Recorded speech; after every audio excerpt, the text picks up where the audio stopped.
horas.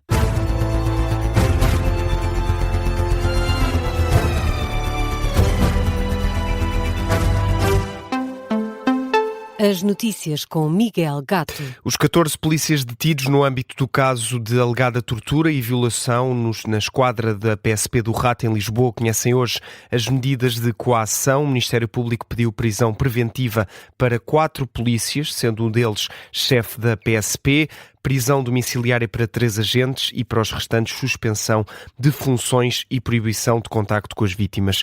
De recordar que no total foram detidos 16 pessoas no âmbito desta operação. Entretanto, 2 deles, um agente da PSP e um civil, foram libertados ao longo da última semana.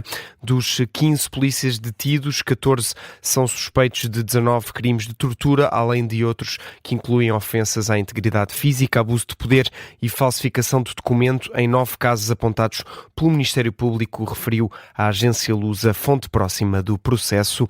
Os detidos conhecem hoje as medidas de coação. A Comissão Nacional de Eleições atravessa uma crise interna marcada por acusações mútuas e divisões entre os membros da CNE, e o Presidente da Assembleia da República admite mesmo discutir a extinção do órgão. Vamos por partes. Em causa 5 conselheiros que acusam o Presidente José Carlos Trindade de falta de transparência e alegado descontrole financeiro, e outros que defendem a liderança e denunciam uma tentativa de enfraquecer a instituição. O conflito começou após divergências sobre uma viagem oficial a Angola e despesas consideradas excessivas por alguns conselheiros, mas o Presidente da CNE rejeita as acusações e garante que os procedimentos seguem a lei. A divisão levou já à suspensão parcial de funções de um grupo de conselheiros e também à paralisação do plenário. Mais de 1000 processos e queixas eleitorais estão agora pendentes desta decisão. Perante a gravidade da situação, o Presidente da Assembleia da República, José Pedro Aguiar Branco, pediu uma auditoria às contas da Comissão, admite avançar para o Ministério Público caso sejam detectadas irregularidades financeiras. Aguiar Branco admite também discutir a eventual extinção da CNE. Este é um artigo que pode ler em mais detalhe no site do Observador, assinado pelo redator principal Luís Rosa, pela jornalista Mariana Furtado. Vai ser também tema do Explicador depois do Jornal das 9. Um membro do gabinete da Ministra da Saúde está ao mesmo tempo a prestar apoio jurídico informal ao Conselho de Jurisdição Nacional do PSD, órgão que é presidido pela própria Ministra Ana Paula Martins. Ao Observador, Pedro Ferreirinha garante que o faz de forma voluntária e fora do horário de trabalho, mas vários especialistas e militantes sociais-democratas que recorreram à jurisdição do PSD levantam dúvidas éticas sobre esta intervenção do adjunto da Ministra. Este é um artigo que faz manchete a esta hora no site do Observador, assinado pelo jornalista de política Miguel Pereira Santos. O Primeiro-Ministro pede profundidade ao Parlamento na discussão da lei laboral, agora que a reforma proposta pela Ministra do Trabalho não contou com acordo na concertação social. Luís Montenegro diz esperar agora uma nova fase. Declarações ontem no encerramento da Universidade Europa em Porto de Mós. Vamos escutar essas declarações do Primeiro-Ministro. Sinceramente, nós vamos agora para o Parlamento discutir este ponto e eu espero que se tenha a profundidade que não se teve na concertação social por razões que não sei explicar, mas não são o interesse dos trabalhadores e muito menos são dos jovens trabalhadores. Ninguém quer estar a retirar direitos a ninguém. Antes destas declarações do Primeiro-Ministro, o Partido Socialista acusou o Governo de ter perdido a credibilidade na negociação da nova lei do trabalho.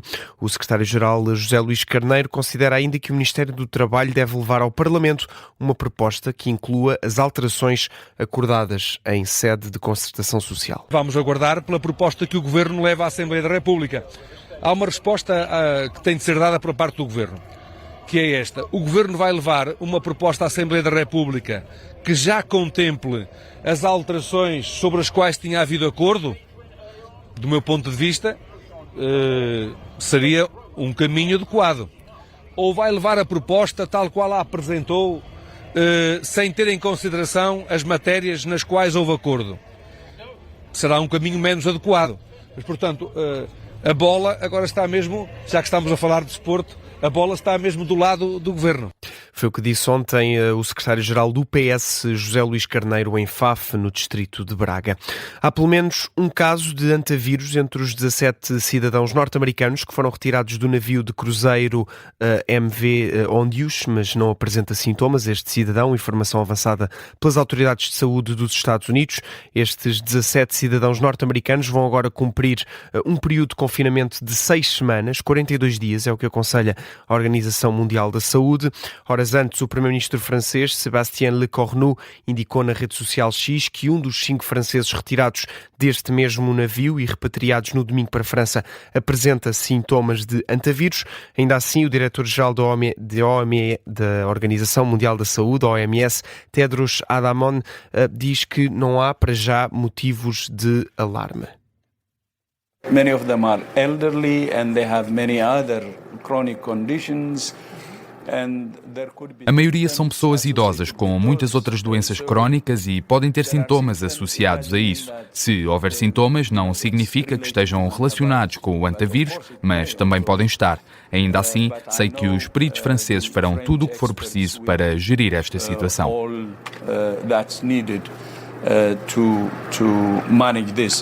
É o que diz o diretor-geral da OMS sobre os mais recentes casos de antavírus. Dia de várias decisões na Primeira Liga de Futebol. Em igualdade pontual, Benfica e Sporting continuam na luta pelo segundo lugar do campeonato, que dá acesso à Liga dos Campeões. As Águias recebem hoje o Sporting de Braga e José Mourinho, apesar de reconhecer que os bracarenses podem estar cansados por causa da eliminatória que tiveram durante a semana na Liga Europa, avisa também que só um Benfica de grande nível vai conseguir hoje a vitória, que é obrigatória, no entender do treinador português. O estado de alma é perfeitamente objetivo. Temos que ganhar, não temos outra solução. O próprio estilo de jogo que o Braga tem, normalmente os adversários que têm que correr mais do que eles, porque eles são muito fortes em posse.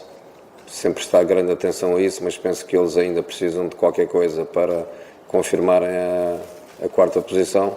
Portanto, seguramente motivação não lhes faltará. Declarações de José Mourinho ontem na antevisão à partida. O treinador português nega ainda qualquer contacto com o Real Madrid para uma eventual ida para a Espanha na próxima temporada.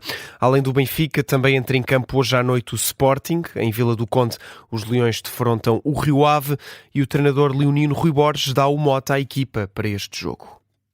Temos de ser, acima de tudo, exigentes com nós mesmos. É muito importante isso, criar essa exigência individual também, para conseguirmos levar de vencido a um Rio Ave que, apesar de nos últimos jogos não ter os melhores resultados, tem feito uma segunda volta muito boa, uma equipa super tranquila, tem a manutenção garantida. Vamos ter dificuldades com toda a certeza, até pela qualidade que tem demonstrado o Rio Ave ao longo desta segunda volta. Por isso espera-nos um jogo difícil, mas acima de tudo, volto a dizer, é criar a nossa exigência individual e coletiva para este final da época, até porque ainda temos objetivos a cumprir. É o que diz o treinador do Sporting, Rui Borges. Para hoje estão marcados 7 jogos que têm início às 8h15 da noite. A Rádio Observador tem uma emissão especial de desporto preparada a partir das 8 para acompanhar este Rio Ave Sporting e também o Benfica Sporting de Braga. Dizer ainda que foi um fim de semana feliz para os clubes portugueses nas modalidades. Futebol Clube do Porto e Sporting são campeões da Europa. Os Leões venceram o Palma por 2-0 e conquistaram a Liga dos Campeões de Futsal. É o terceiro título da história do clube. No hóquei em patins, o Futebol Clube do Porto venceu em Coimbra o Barcelona por 3-1. Levanta assim o troféu de campeão da Europa de hóquei em patins pela 4ª vez na história. O Futebol Clube do Porto não vencia esta competição desde 2023.